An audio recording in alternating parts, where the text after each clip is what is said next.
Ladies and gentlemen, this brings me on to the second part of my presentation, our look into the future, or to put it another way, what can you expect from us in the coming months? Our goal is clear. We intend to keep growing. And this means, in particular, we want to get better and better in every respect. For fiscal year 2015, we're expecting a moderate increase in our deliveries, an increase in sales revenue of up to 4%, depending on the economic climate, and an operating return on sales in the group of between 5.5% and 6.5%. We've lifted our forecast in the passenger cars business area slightly and expect an operating return on sales there of between 6 and 7%.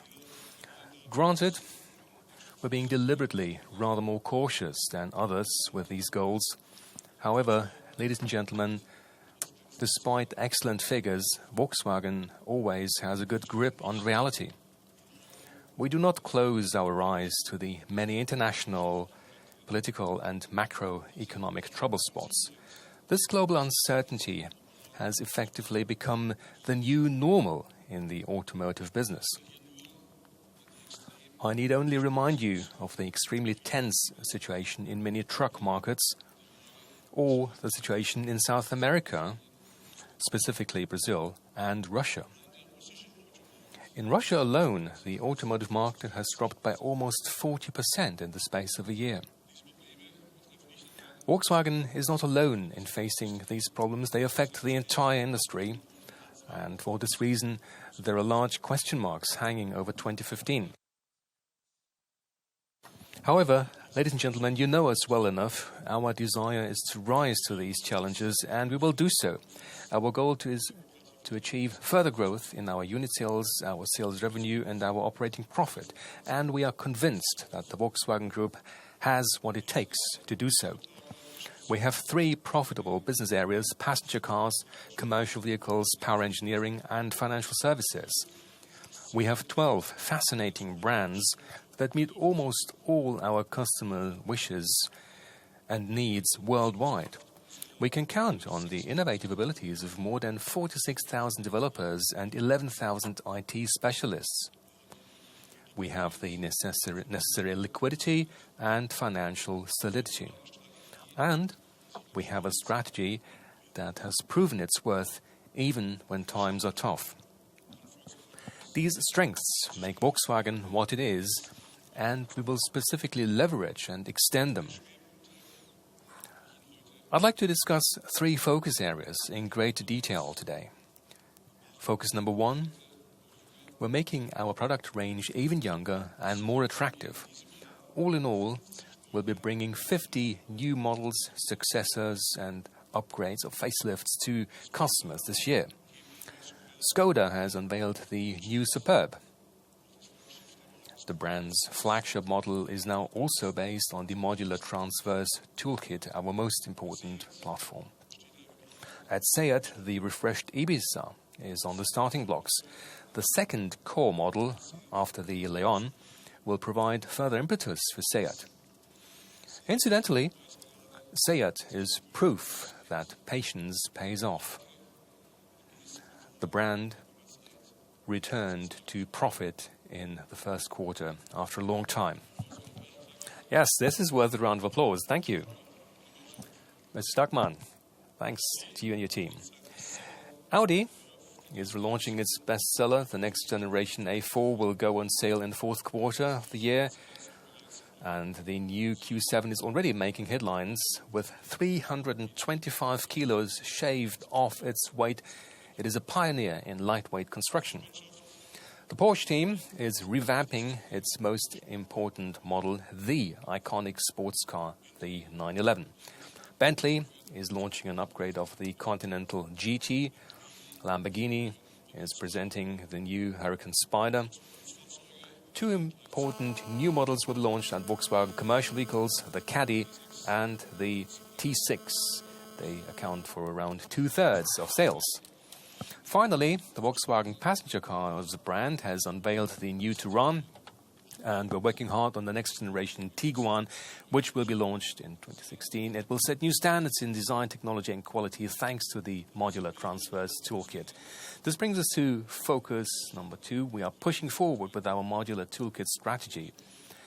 Experts tell us that the Volkswagen Group is years ahead of the competition in this area. But the economic advantages are only gradually having an impact. That's because the positive effects also grow as volumes increase. This year, the group will already produce 2.7 million vehicles based on the modular transverse toolkit, the MQB. And we will already hit the 7 million unit mark in 2018. The speed at which the advantages make themselves felt will vary. At the Volkswagen brand, for instance, we are currently only producing around 20% of the volume using the MQB. But at Skoda, for example, the share is already almost double that figure. This is something that's also reflected in the brand's outstanding earnings, by the way. And the MQB effect is also evident at SEAT. The massive upfront expenditures for the modular toolkit strategy will pay off not only in terms of technology, but also in terms of profitability for the vehicles and also for the plants. We're currently operating 18 plants on the basis of our toolkits, and we will convert a further 11 plants by the end of 2016. This too will make our group even more agile and even more robust. Moving on to focus number 3. We've also set ourselves ambitious targets for commercial vehicles. With our strong truck brands, we have what it takes to achieve these targets too. Now we are gradually laying the necessary groundwork. Yesterday, the Supervisory Board resolved to combine our mid-sized and heavy commercial vehicles business under Truck and Bus GmbH. In the future, this holding company will bring the management of the MAN Truck and Bus, MAN Latin America and Scania brands together under one roof. We're creating a powerful commercial vehicles organization with its own governing bodies, rapid decision-making processes and great proximity to the operating business. The brand CEOs will be represented in the holding company's management, which will coordinate key functions such as development and procurement across the brands. Now, what do we expect from this step? Significantly closer cooperation between our brands to leverage the full synergy potential, a more flexible and quicker decision-making process, and, above all, even better products, technologies, and services for our customers. It is important that MAN and Scania are and will remain strong, independent brands with their own identities, own headquarters, own development, production, procurement and sales, a principle that we also use for our passenger cars. Ladies and gentlemen, we intend to make Volkswagen a global champion of the commercial vehicles industry.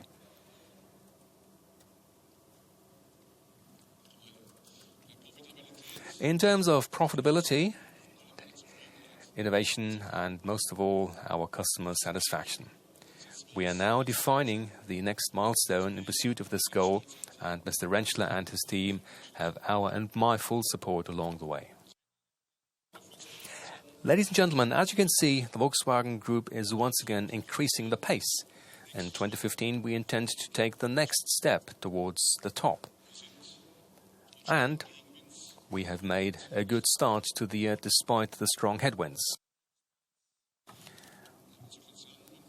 Our group delivered around 2.5 million vehicles to customers between January and March. This is an increase of 1.8%. Sales revenue was up more than 10% to 52.7 billion euros. Our operating profit rose by as much as 16.6%. At over 3.3 billion in the first quarter, this is the best ever start to a year in the company's history. Ladies and gentlemen, we have now covered the main points of a CEO's speech to the annual general meeting, the standard program, as it were. But it is becoming increasingly clear that the standard program is no longer enough. Our world is undergoing a fundamental shift, also and especially in the automotive industry.